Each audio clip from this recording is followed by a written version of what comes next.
Hey everyone, welcome back to the channel. In today's video, I'm going to show you how to make a glitch effect transition videos.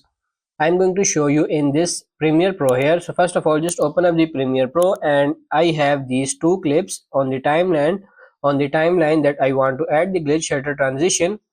To start off, go over your project panel and create an adjustment layer and accept the default settings.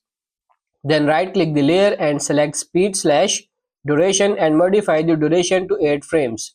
Drag your adjustment layer onto your timeline and position it directly between your two clips. Then go to effects and find the VR digital glitch and strobe and add both effects to your adjustment layer. Go over to effect controls and expand the distortion option. Then change color distortion to 100 distortion rate to 75 and evolution to 100. Then under strobe, the strobe color should be set to black. Blend with original and strobe probability should be set to 50%. And that's pretty much it. That's how to make glitch effect transition videos. I hope this video was helpful. If it is, like it and subscribe to the channel. Thank you.